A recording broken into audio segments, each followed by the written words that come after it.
Micah Parsons' agent, David Mulughetto, will join us in a bit and tell us how everything unfolded. We also have Rich Eisen, but we start with J-Mac, back from a little summer vacay, suited and booted, ready to go. Of course, our girl Kmart. And Stephen A. Good morning, everybody. Just want to say good morning, and I want to say hello, Kimberly, hello, Molly, J-Mac. I hope you're okay, because that ass whipping, you might not be all right. Stephen. But that's all right. And that's exactly where we like to start, Stephen A. In Chapel Hill on Monday, with a sellout crowd eager to get its first glimpse of a new era of North Carolina football under the tutelage of one of the game's all-time greats, Bill Belichick's Tar Heels were embarrassed, with TCU rolling to a 48-14 win, in which UNC not only looked like the lesser team, but also one that often appeared unprepared for the moment. Here's Belichick on a rough day at the office.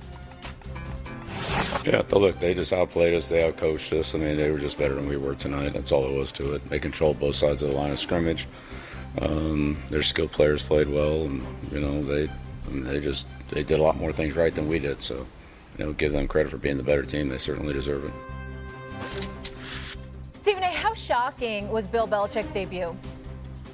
I thought it was a little bit shocking simply because of the ass whipping, the thorough beatdown that we witnessed. And even though I don't feel that way, I think we need to prepare ourselves to hear a chorus of individuals saying, so it really was Brady, huh? It really was Brady. Because this is bad. This was very, very bad. And we've heard that from Bill Belichick on too many occasions. We got outcoached, we got outplayed in every phase, blah, blah, blah. We heard that a lot since Brady departed from New England. Obviously, this is college football. This is not the National Football League. So I'm certainly not being literal when I say that, because we all know that Brady owes just as much credit to Belichick as Belichick owes to him for those 6 championships. We get that part. But here's the reality.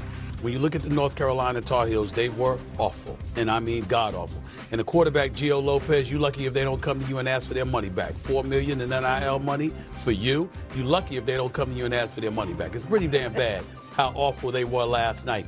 1 and 10 on third downs. A total of 220 yards. That was outgained by 320 yards by TCU. TCU had 320 more yards than the North Carolina Tar Heels. 28 carries for 50 yards, 1.8 yards per carry, 3 turnovers. I'm looking at that. Hey, guys, do you know they say that they had struggled to complete the football? Do y'all know that after scoring the first touchdown of the game on the opening drive, and TCU scored 41 on unanswered points, that's not even the story. Do you know that from 8:12 p.m. to 10:20 p.m., they didn't complete a pass? That is 2 hours and 8 minutes without a completed pass. Now, I don't give a damn how outmatched you are on a football field. It can't explain that kind of ineptitude.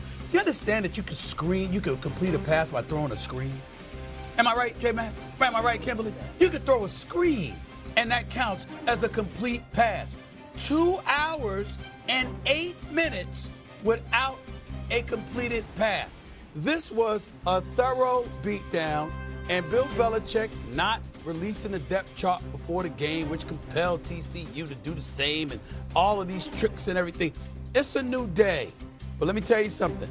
Even though Mac Brown, obviously, people felt he had to go or whatever, he didn't have a day this bad, and neither did Bill Belichick, who never gave up 48 points before last night. Even though the pick 6 and the fumbles were a touchdown return, that's not him. But it's bad.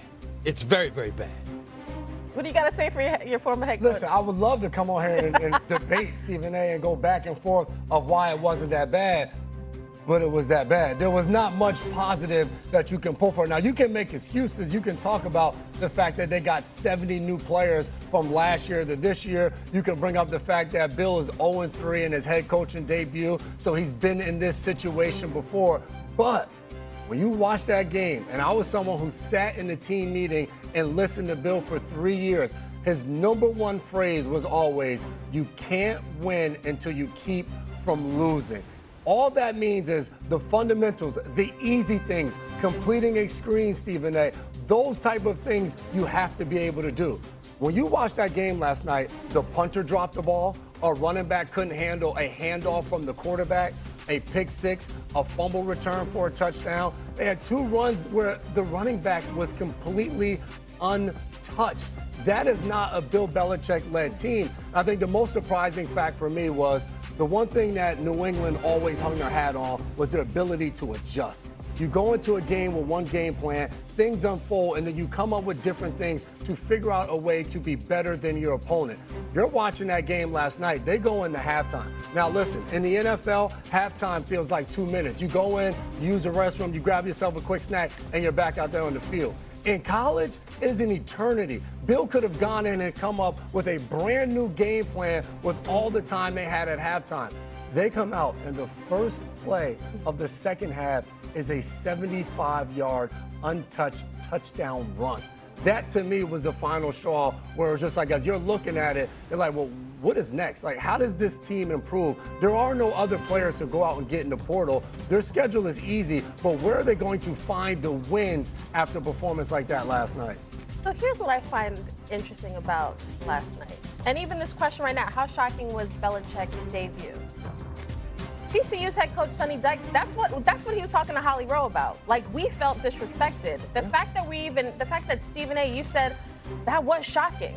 If you're TCU, that's exactly what we expected to happen. Because, to your point, 70 new players, a new head coach going from the NFL to college, and TCU's walking in there like, all this attention, ESPN is here, all these people to picking them against us. Like, we have the program. He's just starting from scratch. And to me, I don't think you should be surprised by the outcome. I think if you thought Belichick was going to come in there and it was going to be Patriots of old, then I think you're mistaken. First of all, you didn't give TCU any credit. And also, you're inflating what Belichick could do from game one. That to me is surprising. Kimberly, I completely disagree with you. I completely disagree with you, and here's why. You trying to tell me you expected them to go 2 hours and 8 minutes without completing the pass? I mean, it's not like you're devoid of the details. I understand the outcome.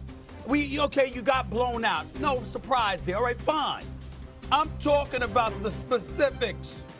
I mean, what is there to say? 2 hours and 8 minutes, 8:12 to 10:20. He can't complete a pass. You know, you're giving up over 500 yards of offense. You can't tackle. You're dropping passes. You're turning the football over. You got a $4 million quarterback, and you're like, why is he there? He didn't look like he belonged to South Alabama, let alone UNC. Here's the thing. Take Bill Belichick's name off it. It is former NFL head coach, goes to college with a new program that wasn't expected to do well anyway this season, and now you're expecting him in game one to be competitive or to beat TCU. Like, I think if you're expecting Bill Belichick of old, and that to me is part of the problem, part of the disrespect.